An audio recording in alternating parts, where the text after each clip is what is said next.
우리가 구원의 서정에 대해서 살펴보고 있습니다. 우리 심재영 집사님의 활약으로 우리 또 하 집사님이 또 오자마자 심재영 집사님한테 가가지고 네 왔다 아까 인사 그렇게 하신 거 맞죠?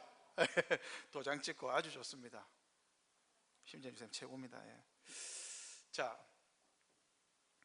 박남철 집사님 식사하셨어요? 창원에서 오셔가지고 밥도 못 드신 거 아닌가 싶어가지고 박희발 집사님 질문 안 하겠습니다. 자, 우리가 구원의 서정에 대해서 살펴보고 있습니다. 그죠?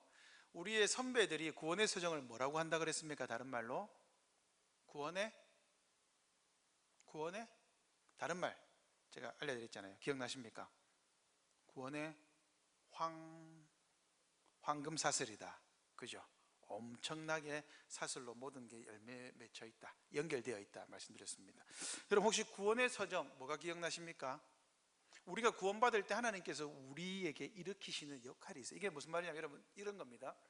구원의 서정이라고 하는 것은요, 구원의 순서, 이건 논리적인 구분입니다. 하나님께서 저 위에서, 하나님께서 하늘에서 예수 그리스도의 십자가는 여러분 지금 우리에게는 없잖아요. 이미 2000년 전의 일이잖아요. 그런데 예수님께서 영원하시니까 예수님께서 영원히 획득하신 구원의 의라는 게 있어요. 요걸 그냥 의라고 치겠습니다. 요 의가 이 땅에서 우리에게 주어질 때는 이 구원의 서정이라는 이름으로 주어집니다. 그죠? 우리가 예수님께 받는 은혜들이 있잖아요. 교회 오면 여러분 은혜 받았다라고 할 때 실체가 없는 은혜는 은혜가 아닙니다. 내가 오늘 듣고 오늘 목사님 말씀이 잘 깨달아져서 은혜입니까? 아닙니까? 나가는 순간 잊어버리면 그건 은혜가 아니에요. 그죠? 이 은혜라고 하는 것은 반드시 열매를 맺게 되어 있습니다. 그러면 하나님께서 우리에게 은혜를 주실 때 우리에게 다양한 측면에서 은혜가 임합니다. 어떤 측면에서 은혜가 임하죠? 그 은혜의 다양한 방법, 그 다양한 면이 어떻게 나타나죠? 어떤 때는 이런 은혜를 받습니다. 하나님이 나를 불러주셨다, 부르심. 두 번째, 내가 살아있구나, 중생, 거듭났구나. 그죠? 그런 다음에 믿음이 강화돼요. 하나님 말씀하는데 믿어져요. 그죠? 그리고 어느 날 회개가 일어나요. 그렇지, 내가 하나님 말씀대로 못 살았구나. 회개. 그 다음에 칭의.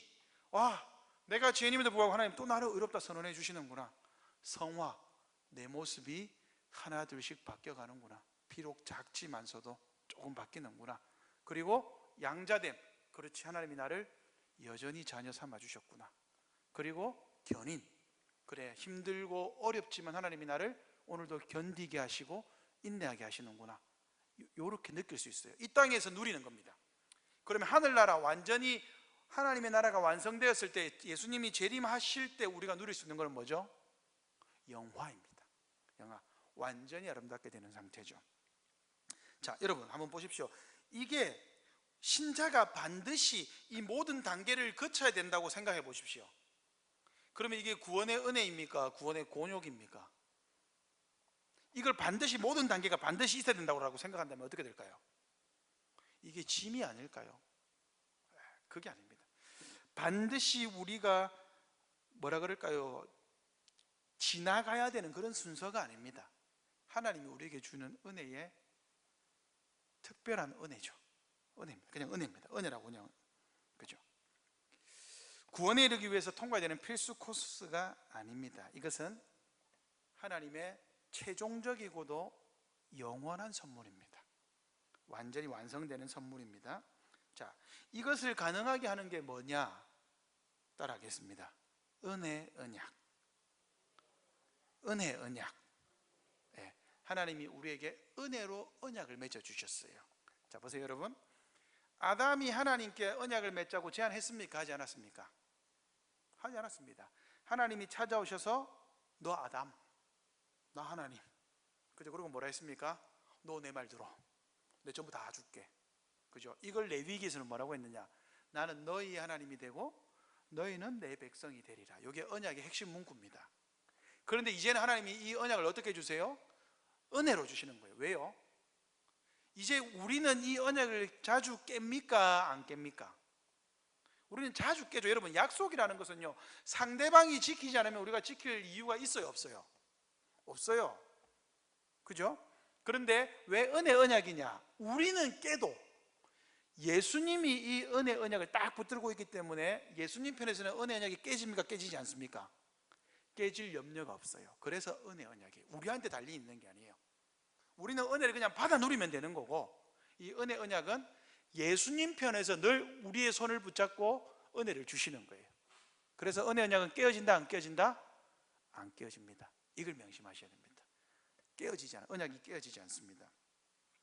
자, 그러니까 구원이란 창세전부터 시작하여 한 사람의 인생을 가로질러 그의 죽음에 이르러 완성되는 길고 긴 과정이죠. 여러분들의 인생 가운데서 시작되는 게 아닙니다. 언제 시작되었다고요? 창세전에 시작되었습니다. 하나님 안에서 창세전에 여러분들의 이름을 알고 계셨습니다. 그리고 창세전에 여러분들은 이미 하나님의 손에 있었습니다. 그리고 지금 이 시대에 태어났으나 내가 이 시대에 태어났구나. 아닙니다. 하나님이 이 시대에 보내셨고, 하나님이 어느 시점이 되었을 때 이제 복음을 주셔서 나로 하여금 믿게 하신 거예요. 그렇죠? 자, 복되신 하나님이 이 은혜 언약 안에 들어온 사람을 위해서 이제 선물을 많이 준비해놨어요. 하나님이 주는 선물을 많이 준비해놨습니다. 부르심, 중생, 칭의, 성화, 양자됨, 견인, 믿음, 회개, 이거 전부 다 하나님이 준비해 놓은 선물입니다. 우리에게 다 주어지는 거예요. 자, 우리의 선택이나 역할이 창세 이전과 죽음의 이후의 결과에는 영향을 끼칩니까? 안 끼칩니까? 우리의 선택이, 그리고 여러분들이 행하시는 일이 창세 전이나 죽음 이후에 영향을 끼칩니까? 안 끼칩니까? 끼치지 않습니다. 그죠? 우리에게 그러면 중요한 것은 뭘까요? 우리는 창세 이전을 궁금해할 필요가 없습니다. 우리의 행동이나 선택이 창세 이전에 무슨 영향을 미치겠습니까? 자, 그럼 우리의 행동이 우리의 죽음 이후에 영향을 미칩니까? 안 미칩니까? 안 미칩니다. 그러므로 구원이란 지금 이 우리가 살아가는 동안 하나님 안에서 이루는 거예요. 여러분 이해되시죠? 신앙생활이라는 것은요, 죽어서 천국 가서 하는 게 아닙니다. 그때는 예배밖에 없어요. 하나님을 향한 사랑과 성령과 찬양밖에 없습니다. 이 땅에서는 구원을 이루어가는 거예요. 그래서 사도 바울이 뭐라 그랬어요? 두렵고 떨림으로 너희 구원을 이루라. 현재 진행형으로 썼습니다. 계속 이루어 가야 되는 거죠. 구원이 멈추는 적이 있습니까? 없습니까? 없습니다. 여러분, 구원은 멈추지 않아요. 우리가 이 땅에 있는 동안 우리 안에서 구원은 계속해서 작동을 합니다. 은혜가 작동을 하는 거예요. 계속해서 믿게 만들고, 쓰러져도 다시 일어나게 만들고, 아유 내가 이렇게 살아도 되겠나라는 생각이 들게 하고, 뭐라도 하나님을 위해서 뭔가를 하나 더 하고 싶고, 그러면서 옆에 사람들에게 눈을 돌리기 시작하고, 그러한 현상들이 전부 다 구원이 이 땅에서 이루어질 때에 일어나는 일입니다. 자, 그런데 자, 여러분 보세요. 구원에는 시제가 있을까요? 없을까요? 자, 구원, 과거, 현재, 미래 중에 어디에 해당할까요? 우리가 자, 구원은 과거, 현재, 미래 중에서 어디에 해당합니까? 자, 날이면 날마다 오는 찬스가 아닙니다. 자, 손을 들겠습니다. 자, 구원은 과거다. 창세전에 하나님이 선택하셨으니까 구원은 과거다. 아무도 없습니다. 자, 구원은 현재다. 구원은 현재다. 아니다. 구원은 미래다. 손 안 들면 반칙. 손 안 드신 분도 안 됩니다. 자, 다시 한번. 구원은 과거다. 구원은 과거다. 김미영 교수님 손 들었습니다. 자, 구원은 현재다. 아니다. 구원은 현재다. 아니다. 구원은 미래다. 권주숙 선생님 어디세요? 자, 구원은 과거, 현재, 미래 세 개 다다. 선생님 왜 지금 손 드시는 분은 뭐죠? 구원은 세 가지 다를 경험하게 됩니다. 오늘은 과거성을 한번 살펴보려고 해요. 자, 성도들에게 이렇게 묻잖아요. 구원 받으셨습니까? 이거는 무엇을 믿는 거죠? 과거, 현재, 미래 중에 과거를 말하는 거예요. 구원 받으셨습니까? 라는 질문은. 자, 성도들이 구원받았냐고 묻는 것은 구원이 우리에게 어떤 영향을 끼치고 있는지를 확인하기 위한 질문입니다. 자, 어떤 사람은 구원이 미래에 있을 것으로 생각하는 사람들이 있습니다. 그런 사람들은 뭐라 그래요? 예수 믿는 목적이 뭐예요? 천국 가는 게 목적이에요. 지금 이 땅에서 어떻게 살든지 상관없어요. 그냥 천국 가는 거예요. 천국 가는 티켓만 획득하는 겁니다. 혹시 여기 CCC 출신 계세요? CCC 안 계시죠? 그럼 마음 놓고 까겠습니다. 그 CCC에 보면 전도지 중에 사형리란 거 있죠? 그거 맞습니까? 틀렸습니까? 완전히 틀렸다고 말할 수는 없습니다. 그래서 성경적이진 않습니다. 자, 보세요. 어떤 사람에게 제가 전도를 해요. 예수 믿으십시오. 아, 예, 제가 예수님 믿겠습니다. 그럼 제가 기도 한번 해도 될까요? 예수님 어디 계세요? 아, 지금은 제 밖에 있죠. 기도하고 나면 예수님 영접합니다. 내 안에 들어와 주십시오. 들어와 주십시오. 예수님으로 기도합니다. 아멘. 지금 예수님 어디 계세요? 제 마음에 계십니다. 그렇죠. 구원입니까 아닙니까? 이걸 누가 구원이라 그래요? 기도 그렇게 하면 진짜 예수님 이 사람 마음속에 쏙 하고 들어갑니까? 물론 우리는 알 수는 없습니다. 근데 여러분, 그것을 구원이라고 말하지는 않습니다. 그것은 너무나 구원을 터부시하는 거예요. 하나님의 은혜 역사를 너무나 이거는 소멸시키는 것 중에 하나입니다. 그렇지 않습니다. 자, 믿기 전이나 믿고 난 후에 자신에게 있어서 달라진 것이 전혀 없지만 예수님을 믿기만 하면 천국 간다. 그래서 나는 구원 열차 올라타고서 하늘 날아가지고 구원을 천국 가는 티켓 정도로 생각하면 곤란합니다. 그런 구원은 없습니다. 자, 또 어떤 사람은 지금 믿고 있으니까 당장 죽으면 천국에 갈 수 있다라고 생각합니다. 그런데 어떤 경우가 있을까요? 만약 지금은 내가 천국 갈 수 있지만 내가 나중에 믿지 않으면, 믿음이 약화되면 천국 못 갈 수도 있다고 생각합니다. 맞습니까? 틀렸습니까? 그렇게 믿는 사람들 많이 있습니다. 진짜 많아요. 대표적으로 감리교가 그렇습니다. 이게 알미니안주의입니다. 그리고 천주교, 로마 가톨릭 성당이 이런 쪽입니다. 자, 또 어떤 사람들은 이렇게 말합니다. 구원을 전적인 미래의 사건으로만 봅니다. 미래의 사건. 그러니까 지금 이 땅에서 어떻게 살았는지 다 계산해가지고 마지막에 가서 와, 니는 역시 내가 구원의 은혜를 줬는데 구원받은 대로 잘 살았네, 니는 구원, 천국. 이게 천주교에 훨씬 가깝습니다. 조금 전에는 감리교, 알미니안, 구원이 취소될 수 있다. 천주교도 취소될 수 있다고 믿긴 하거든요. 천주교는 이게 두 개 다 해당합니다. 자, 첫 번째 유형의 사람들이 어떤 사람들이냐? 나는 이미 천국 간다. 예수님 나를 구원하셨으니까 나는 도장받았다. 이게 우리 장로교에 많이 나타나는 오류 중에 하나입니다. 우리도 다 그렇게 생각하잖아요. 그래서 그렇게 묻잖아요. 아이들한테, 니 지금 죽어도 천국 갈 수 있어? 믿는다고 말해야지! 이렇게 말하잖아요. 아버지한테 그런 말 많이 들었습니다. 성경학교 때. 지금 죽으면 천국 갈 수 있어? 당장 죽으면 천국 갈 수 있어? 목사들이 믿는다고 말해야지! 예, 믿습니다! 그렇지, 아멘! 이러면 천국 갑니까? 이게 장로교에 나타나는 오류입니다. 두 번째 사람들은요, 저기 감리교 사람들은요, 신앙생활을 내가 열심히 안 하면 언제든지 구원은 취소될 수 있다고 생각해요. 구원이 나한테 달렸다고 생각해요. 여러분, 근데 이게 신종 이단이, 이단은 아니고 신종 잘못된 교리는 아닙니다. 이게 초대교회 때 어거스틴과 논쟁을 했던 펠라기안이라는 사람들이 이런 관점을 가졌어요. 보세요. 창세기 보시면 이미 창세기 3장에 아담이 타락했잖아요. 근데 십계명은 출애굽기 20장에 주잖아요. 이 사람들이 뭐라고 하느냐? 여러분 보세요. 타락한 사람에게 선한 부분이 있습니까? 없습니까? 선한 부분이 있습니까? 없습니까? 예수 믿지 않아도 선한 사람들이 있어요? 없어요? 없다고 말씀하셔야 돼요. 있다고 믿으면 여러분들 이단이 되는 거예요. 그게 펠라기안이에요. 펠라기안. 이 사람이 어떻게 생각했느냐? 봐봐라, 율법을 하나님이 명하지 않았느냐? 지킬 능력도 없는데 왜 줬냐? 율법을 지킬 능력이 있다 없다? 조금이라도 있으니까 주신 것이다 해서 인간 안에 선이 조금이라도 있다 이렇게 본 거예요. 자, 여러분, 인간 안에 선이 조금이라도 있으면 어떤 문제가 발생합니까? 논리적으로 우리는 선하기 때문에 조금 구원받을 수 있는 우리의 공로가 있게 됩니다. 이게 이단입니다. 이단. 너무 이단이라고 말하면 감리교가 제가 이단이라 까는 것 같긴 한데 그렇지 않아요. 감리교가 주로 이런 쪽에 많이 치우쳐져 있습니다. 행동에 달려 있어요. 알미니안 계통이거든요. 자, 그리고 세 번째 유형이 이제 율법주의자들입니다. 이 땅에서 굉장히 열심히 살아야 되는 거예요. 실제로 여러분 종교개혁 시대 때 사람들이 이신칭의를 가르쳤습니다. 루터가, 야, 복음의 이는 말하지 마. 율법으로 구원을 얻을 수 있는 것은 있다 없다? 없어. 그러니까 로마 가톨릭이 뭐라고 하느냐? 야, 너 그렇게 말하면 성도들 깨울러져. 맞습니까? 아닙니까? 맞습니다. 어느 정도는 맞습니다. 그러나 여러분, 그것은요, 복음을 잘못 가르쳐서 그렇습니다. 여러분, 왜 구원이 공짜인 줄 아세요? 왜 구원이 공짜죠? 공짜가 아니면 받을 방법이 없기 때문입니다. 이 땅에서 어떠한 값을 치러도 구원은 살 수가 없어요. 그죠?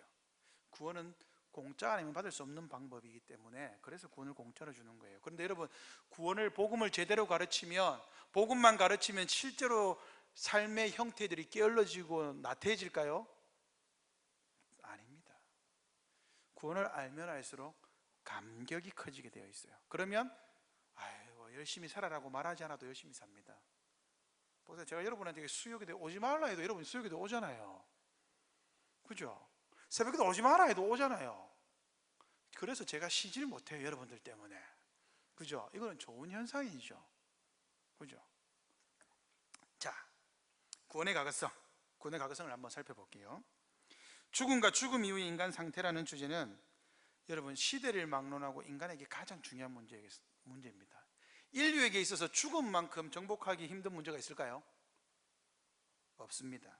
자, 여러분, 지금은 안 그런데 여러분, 지금은 평균 수명이 좀 많이 늘었잖아요. 근데 여러분, 의학이 발달하지 못했던 과거로 한번 가보십시오. 죽음은 어디에 있었죠? 죽음은 늘 가까이에 있었습니다. 형제들 중에서 우리 어르신들은, 저희 할머님이 아직도 살아 계십니다. 이제 뭐 곧 백수세요. 100세가 됩니다. 그때 보통 이제 우리 여기 계신 분들 전부 다 형제 자매들이 최소 2남 5녀 이상은 되잖아요. 그죠? 박남철 집사님 몇 남 몇 녀십니까? 1남 2녀세요?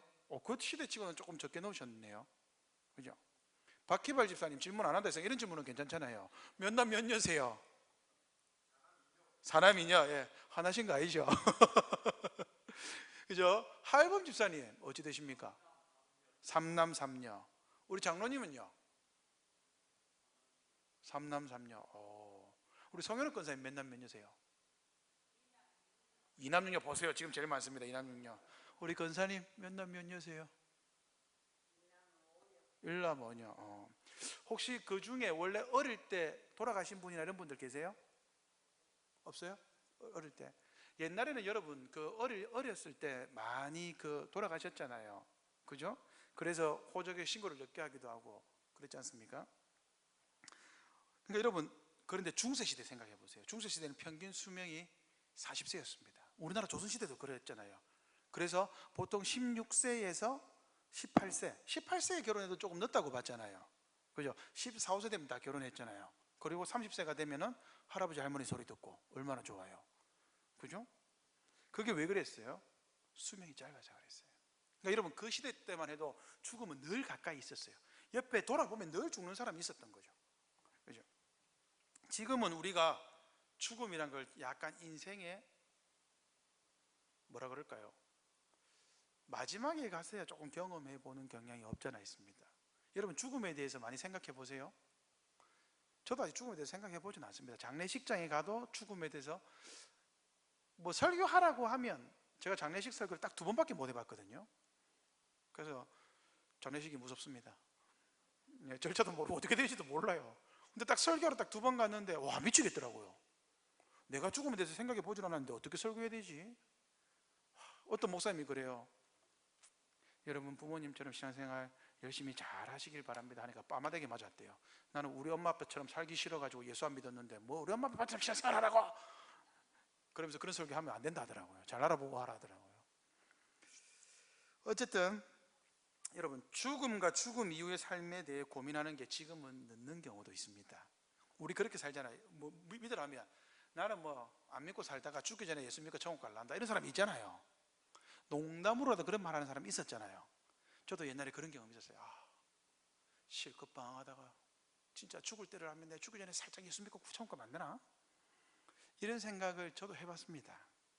그죠? 그러니까 여러분, 종교개혁 이후의 사람들은요, 죽음을 진짜 실존적인 문제로 받아들였어요. 실제 죽음이 두려웠던 거예요. 그래서 여러분, 초대교부 중에 오리겐이라는 사람이 뭐라고 했냐면 이렇게 이야기했어요. 부활을 믿냐 안 믿냐는 딱 한 가지만 확인해 보면 된다. 죽음이 두렵냐 두렵지 않냐 라는 거였어요. 여러분, 초대교회 때는요, 누가 고발하면 바로 죽습니다. 그러니까 죽음을 두려워하냐? 부활을 믿는 사람은 죽음을 두려워하지 않는데요. 그걸로 알았다라는 거예요. 근데 실제 여러분, 우리에게는 부활이요 죽음 이후의 삶이다라고 말하면 모르겠습니다. 여러분, 지금은 마음에 와닿는지 잘 모르겠어요. 그래도 여전히 여러분 지금도 살 날이 많이 남으셨잖아요. 아니세요. 어쨌든 많이 남으셨어요, 그죠? 근데 여러분, 종교개혁 시기에는요, 유아 시기나 자라가면서 형제자매를 잃는 경우들이 많았기 때문에 죽음에 대한 고민은 항상 있었습니다. 그러니까 여러분, 중세 사람들에게 뭘 팔았어요? 뭘 팔았어요? 너 그 친척, 너 그 가족, 형제자매 어디에 있다? 연옥에 있다, 연옥. 그죠? 연옥에서 빠져나오는 방법이 뭐예요? 뭘 사는 거죠? 면벌부입니다. 면제부는 틀렸습니다. 왜냐하면 죄를 면해주는 게 아니고 벌을 면해주는 거예요. 그래서 원래는 면벌부가 많습니다. 그 신부 이름이 기억이 안 나네요. 그 루터의 친구였는데 그 신부가 이렇게 이야기했어요. 동전이 쨍그랑하고 헌금하면서 울리는 순간 연옥에 있는 너의 형제 자매들이 붕 하고 천국으로 이동하는 소리가 들린다, 이렇게 말했어요. 실제로 여러분, 면벌부를 왜 그 시대 사람들이 샀는지 이해되시죠? 죽음이 항상 가까이 있는 거예요. 그러니까 실제로 죽으면 고통 속에 있으니까 성경 이야기도 해주고, 그죠?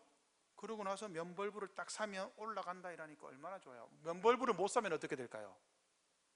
로마로 갔다 와야 되는 거예요. 성지순례 가면, 로마에 가면 그 베드로가 짚었던 그 지팡이가 있습니다. 베드로가 썼던 지팡이, 그거는 천국의 수직으로 가는 겁니다. 영빨이 굉장한 거예요. 그리고 예수님이 입으셨던 세마포옷이 베드로 대성당에 있다 그래요.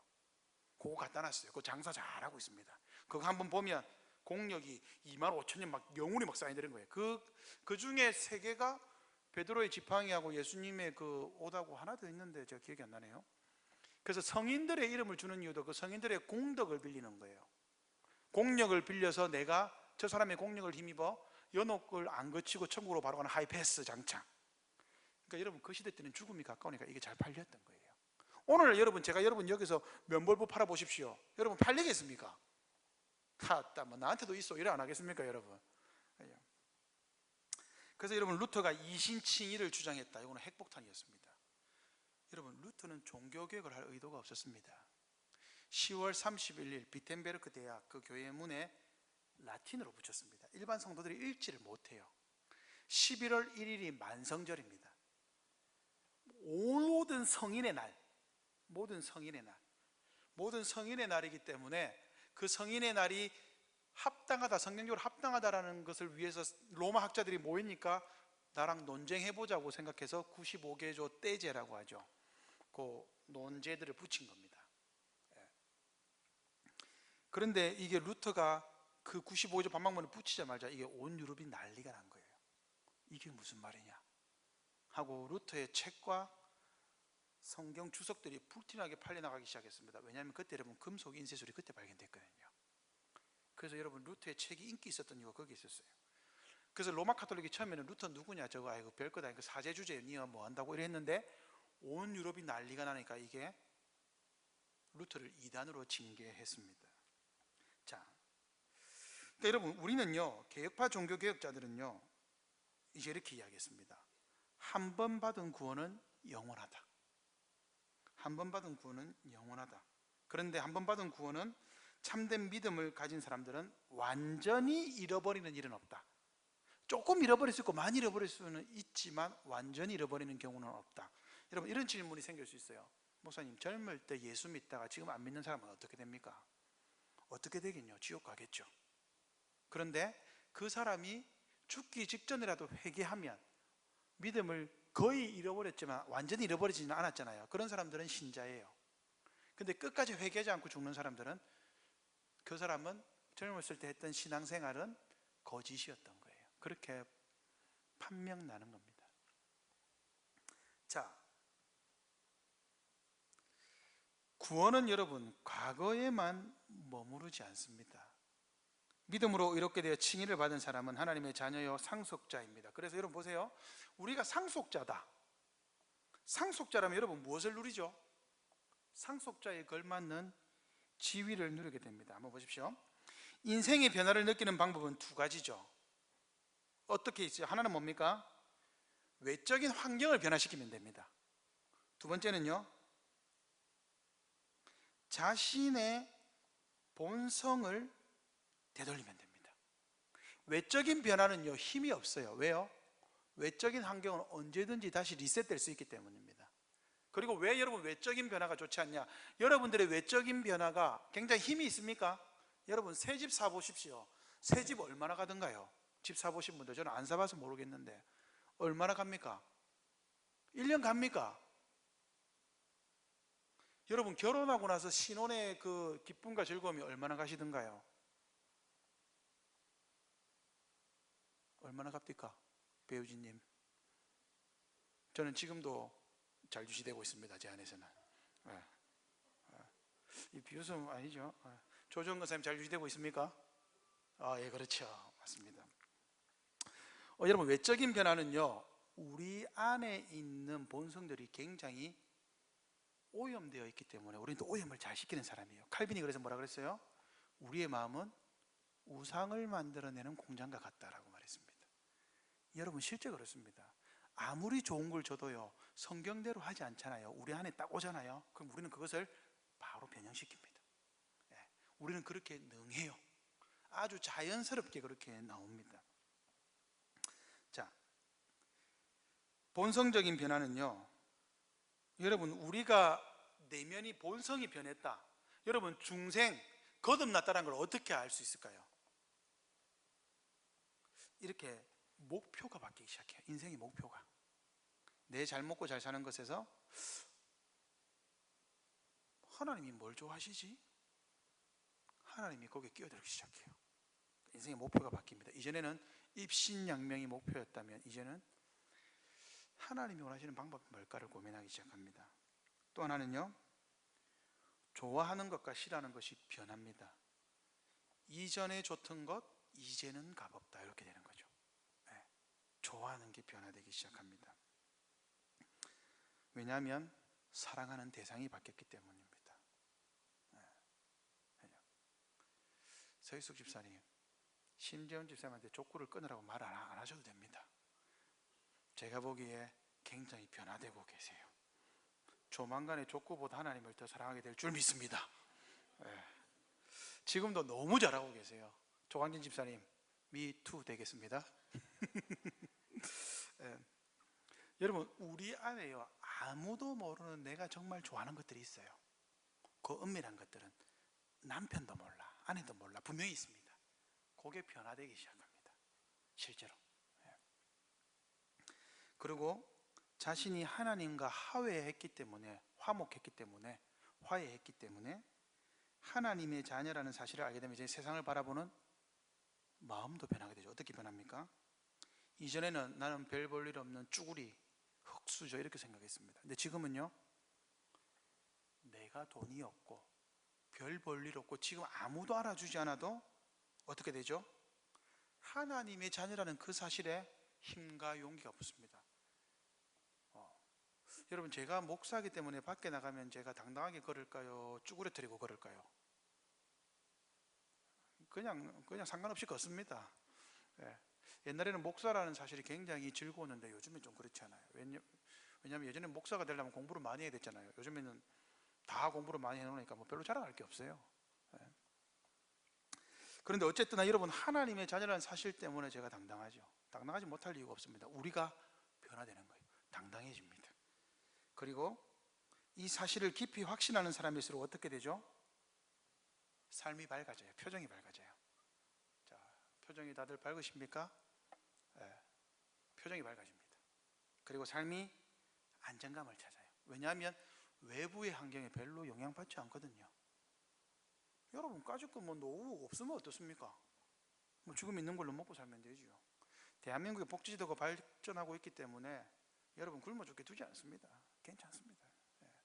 뭐 그런 거 가지고 일일비하잖아요.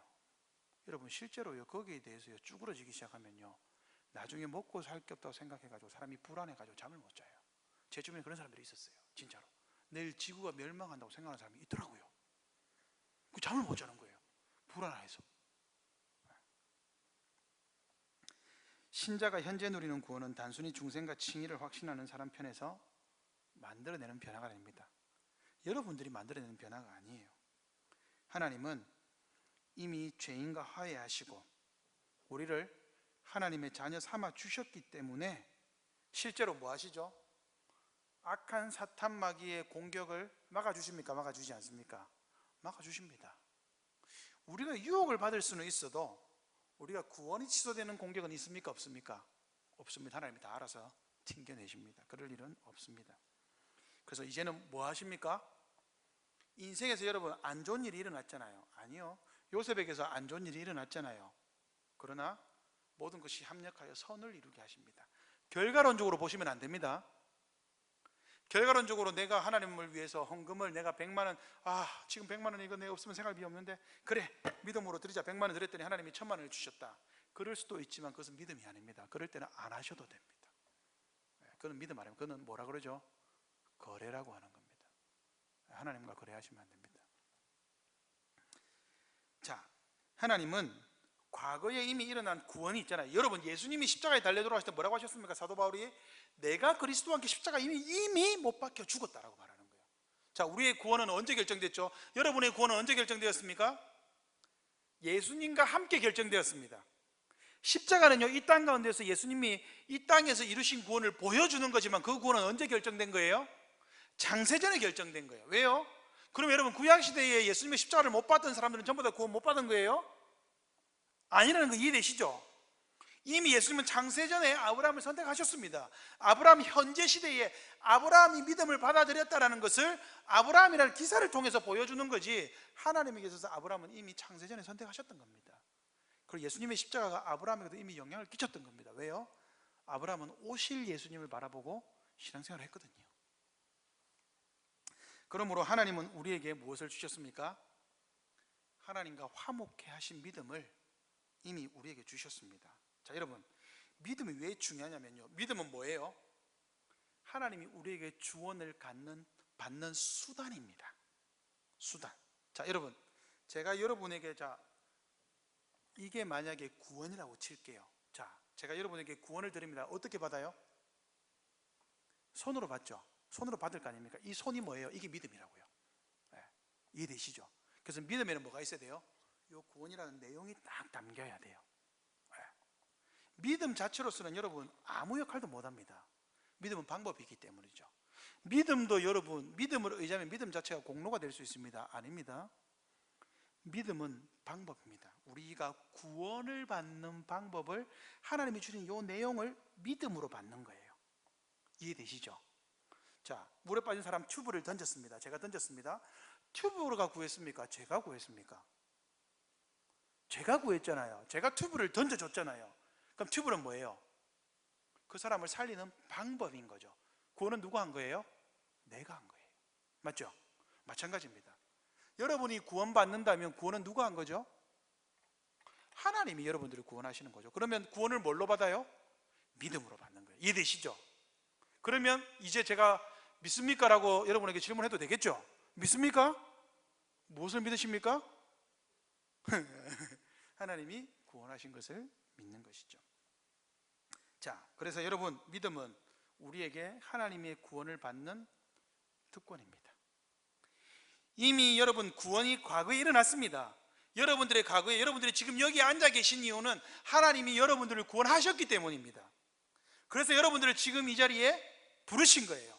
그래서 하나님이 여러분들에게 어떤 은혜를 주기를 원하세요? 중생의 은혜를 주기를 원하고, 칭의의 은혜를 주기를 원하고, 믿음과 회개와 성화와 양자됨과 견인의 은혜를 주기를 원하시는 거예요. 그리고 이 은혜는 끝이 없습니다. 우리의 상태에 달려있지 않아요. 내 모습 이대로 하나님께 나올 때, 하나님은 믿음을 붙잡고 나올 때 그 믿음에 우리의 구원이라는 선물을 마음껏 주십니다. 듬뿍 주십니다. 그러므로 하나님은 우리를 보고 의롭다고 선언하셨죠. 그죠? 여러분, 부르심, 중생, 칭의는 이미 과거에 경험하는 겁니다. 이미 지나갔어요. 이미 여러분들은 부름 받았습니다. 그리고 거듭났습니다. 살아났습니다. 그리고 의롭다라고 하나님 앞에 명예졌습니다. 그래서 이제는 뭐 하는 거예요? 그것을 누려야죠. 하나님이 나를 불렀다는 것을 누리는 거예요. 언제요? 내가 주일날 예배로 왔을 때, 예배로 오신 여러분들을 환영합니다. 여러분, 이거 제가 여러분이 반가워서 하는 소리이기도 하지만 더 중요한 것은 하나님이 저를 통해 여러분에게 인사하는 거예요. 그래서 내가 산을 향하여 눈을 돌리라. 나의 도움이 어딜 수 없고 우리의 도움은 천지를 지으신 여호와의 이름에 있습니다. 나를 구원하시는 분은 여호와이십니다라는 것을 고백하는 거예요. 그때 우리는 고백할 뿐이에요. 아, 하나님이 역시 나를 부르셨구나, 구원하셨구나. 그리고 우리는 하나님과의 관계 속에서 오늘 누려야 될 것들을 누려가겠죠. 자, 그러므로 구원의 신자의 일생 가운데 누려가는 구원의 과거성이란 뭐다? 부르심, 칭의, 양자됨 같이 이미 우리에게 일어난 일들입니다. 우리에게 일어났어요. 유효한 부르심은 여러분, 하나님이 여러분들을 부르셨잖아요. 권사님 죄송합니다, 조주원 하고 딱 불렀잖아요. 끝입니다. 생명체에 기록됐잖아요. 끝입니다. 이 이름은 지워집니까? 지워지지 않습니까? 지워지지 않습니다. 이게 유효한 부르심입니다. 하나님이 여러분들을 부르셨다면 끝났습니다. 한 번 받은 칭의는 사라지지 않습니다. 한 번 의롭다 안 받았으면 다시 하나님 죄송합니다라고 하지 않아도 여러분들은 죄인이 될 일이 없습니다. 여러분들의 죄로 인해 심판받을 일이 없습니다. 요한복음 5장 24절, 내가 진실로 진실로 너에게 이르노니 내 이름을 믿는 자는 이미 영생을 얻었고 심판에 이르지 아니한다 라고 말씀하셨죠. 여러분이 하나님의 자녀가 되었습니다. 그 자녀됨은 취소되지 않습니다. 여러분은 영원히 하나님의 자녀입니다. 그러므로 참된 신자는 바로 자신의 과거에 이처럼 결정적인 사건이 있었음을 알고 어떻게 하는 거예요? 이 바탕 위에 구원의 이제 현재성을 경험하는 거예요. 하나님이 주시는 은혜를 열심히 마음껏 이제는 누려가는 거예요. 경험하는 거예요. 하나님 나에게 은혜를 다 주십시오. 그 은혜가 뭐예요? 불러주셨으니까, 살려주셨으니까, 의롭다 칭해주셨으니까, 양자 삼아주셨으니까 은혜를 주십시오. 이제는 하나님에게 때로는 신대원 박영돈 교수님에 따르면 어떻게 해요? 뻔뻔할 필요가 있습니다. 내 나라고 해도 됩니다. 하나님 주십시오. 약속하지 않으셨습니까? 그죠? 이처럼 부르심과 칭의와 양자와 같은 축복은 완전히 단회적입니다. 그리고 완전합니다. 그리고 최종적인 영화를 보장합니다. 여러분, 이 은혜가 여러분의 삶에 가득하기를 바랍니다.